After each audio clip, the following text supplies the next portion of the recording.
بسم اللہ الرحمن الرحیم۔ السلام علیکم ورحمۃ اللہ وبرکاتہ۔ ان گنت لاتعداد درود و سلام آقا نامدار علیہ الصلوۃ والسلام اور آپ کی آل طاہر پر۔ میں ہوں دا میسیج ٹی وی سے خالد بخاری۔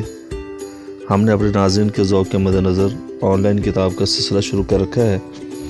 اسی سلسلے کو آگے بڑھاتے ہوئے ایک نئی ویڈیو خطرہ کے نام سے۔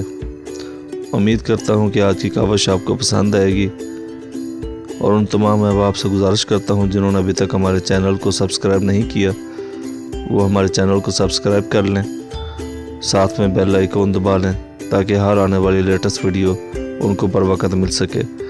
ویڈیو کو لائک کیجیے گا، شیئر کیجیے گا اور کمنٹس باکس میں اپنے کمنٹس لازمی دیجیے گا۔ چلتے ہیں آج کی ویڈیو کی جانب۔ اگر اینٹوں میں ربط نہ ہو تو آندھی تو کجا، دیوار کو اپنے ہی بوجھ سے گر جانے کا اندیشہ لاحق ہو جاتا ہے۔ اندرونی کمزوری کو بیرونی خطرات ہمیشہ درپیش رہتے ہیں۔ شکستہ جہاز کو کوئی ہوا بھی تو راس نہیں آتی۔ بیمار وجود کے لیے ہر موسم خطرے کا موسم ہے۔ قوت مدافعت نہ رہے تو بیماری کا شائبہ بھی زندگی کے لیے خطرہ ہے۔ جب قوموں کے اندر وحدت نہ رہے تو اس انتشار کی سزا ایک نامعلوم خطرے کی شکل میں موجود رہتی ہے۔ مایوس انسان پرخطرات کی وبا کا عذاب نازل کیا جاتا ہے۔ آج ہمارے گرد و پیش خطرات ہیں، ہمارے دائیں اور بائیں میں خطرہ ہے، ہمارے دروازے پر خطرہ دستک دے رہا ہے۔ ہم کرب سے گزر رہے ہیں، مکینوں کو اپنے مکان میں سکون نہیں۔ کہیں نہ کہیں کسی نہ کسی صورت میں کوئی نہ کوئی خطرہ موجود ہے۔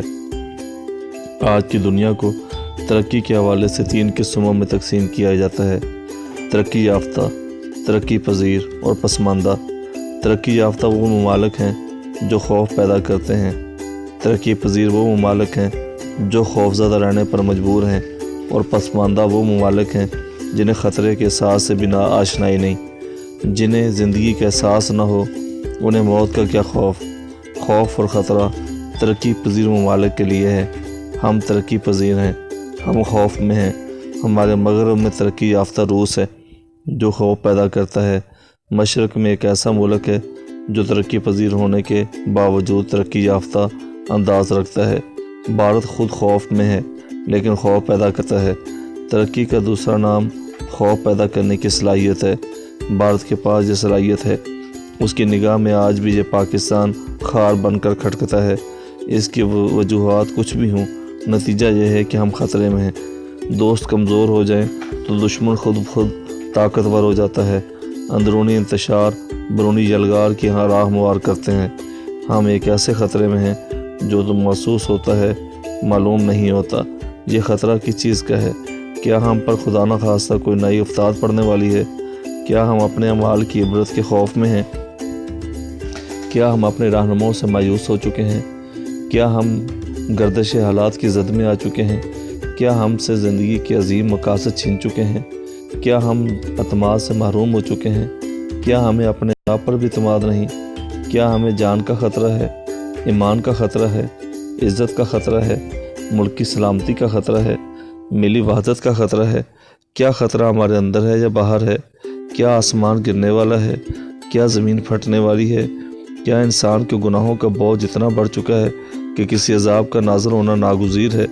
کیا ہماری تاریخ ختم ہونے والی ہے؟ کیا ہم ایک سطحی اور نقلی زندگی گزار رہے ہیں؟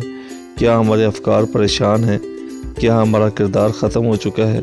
کیا ہم سے حسن عمل چھن گیا ہے؟ کیا ہم دعاؤں کا آسرا بھول چکے ہیں؟ ہم قدم قدم پر خطرے میں ہیں۔ کیا ہمارا عمل بیان اور صرف بیان ہی ہے؟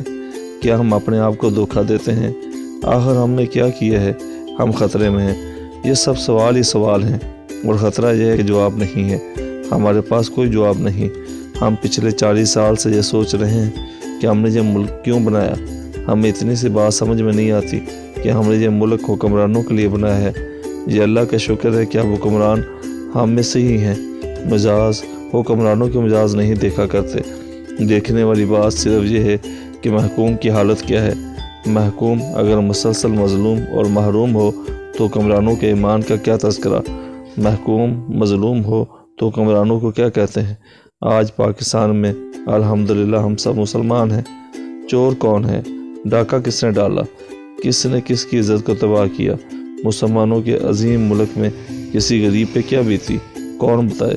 کیا اللہ صرف طاقتور کا ساتھ دیتا ہے؟ کیا ہم لوگ ایک دوسرے کی پہچان سے محروم ہو گئے ہیں؟ کیا ہم کسی عاقبت کی قائل نہیں؟ ہم کروڑوں انسان سارے کے سارے تنہا، افراتفری، ایک دوسرے پر الزام تراشی، ایک دوسرے کے ساتھ ناانصافی، وعدہ شکنی، مطلب پرستی، ہوس پرستی، زر پرستی، منصب پرستی، ظاہر پرستی۔ خطرہ تو ضرور ہوگا۔ مظلوم کی بددعا خطرہ پیدا کرتی ہے، محروم کی آہ خطرہ پیدا کرتی ہے، یتیم کی فریاد پانی میں آگ لگا دیتی ہے۔ جس بستی سے حق والا محروم ہو کر نکلے وہ بستی ویران ہو جاتی ہے۔ آج ہمیں سوچنا پڑے گا آخر ہم کس طرف کو جا رہے ہیں؟ ہم کہاں سے چلے تھے؟ ہمارا حال کیا ہے؟ ہمارے اندیشے اتنے بے سبب بھی نہیں ہیں۔ ہم ایک دفعہ پہلے تقسیم ہو چکے ہیں، ہم ایک دفعہ پہلے بھی کٹ چکے ہیں۔ ہمارے پاس آج بھی حالات اچھے نہیں اور دشمن پہلے سے زیادہ طاقتور ہے۔ ایک دفعہ ہونے والا حادثہ کیا دوسری دفعہ نہیں ہو سکتا؟ خوف تو ہوگا لیکن نہیں، بات اتنی خطرناک بھی نہیں۔ دامن اعمال خالی ہو تو ہو، دامن رحمت تو بھرا ہوا ہے۔ ہمارا سہارا ہمارے اعمال میں نہیں، اس کی رحمت میں ہے۔ رحمت کا کام ہی یہ ہے کہ وہ محروم کو حق سے سوا دیتی ہے۔ وہ دینے والا ہے، جب چاہے، جسے چاہے، جو چاہے دے دے۔ ہماری بقا صرف ہماری ہی بقا نہیں، اس کے نام کی بھی عظمت ہے۔ جب ہم غلام تھے تو ہم نے ہندوستان میں اپنی آزادی کو حاصل کیا، ایک نیا ملک بنایا۔ آج تو ہم آزاد ہیں، ہم ملک کا تحفظ کیسے نہیں کریں گے؟ ہم دشمن سے ڈرنے والے نہیں۔ ہمیں اگر کبھی خوف ہوا تو صرف دوستوں کا، اپنوں سے ڈر ہے۔ اپنے ہو جائیں تو بیگانے کا کیا خوف۔ اب وہ وقت آ گیا ہے کہ ہم اپنی صفوں میں اتحاد پیدا کریں، اپنے اعمال اور اپنے مال میں سب کو شریک کریں، دوسروں کی عزت کریں تاکہ ہماری عزت محفوظ ہو۔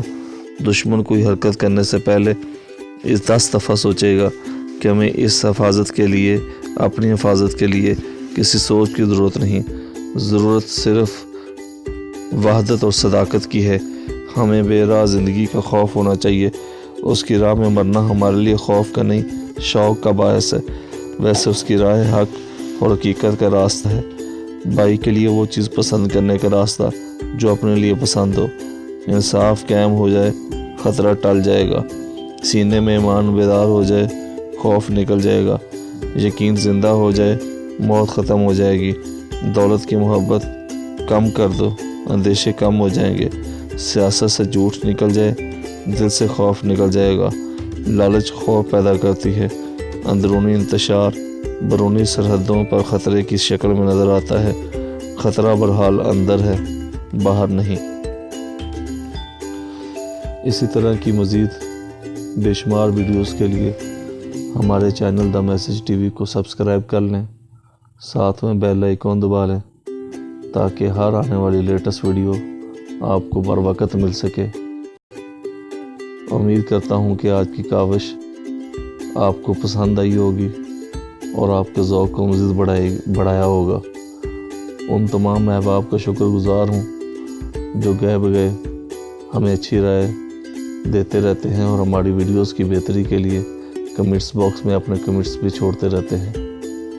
ان تمام احباب کا بھی شکر گزار ہوں جو ہماری ویڈیوز کو لائک کرتے ہیں، شیئر کرتے ہیں اور کمنٹس باکس میں کمنٹس بھی دیتے ہیں۔ ملتے ہیں ایک نئی ویڈیو کے ساتھ، تب تک اجازت دیں۔ اللہ حافظ، فی امان اللہ۔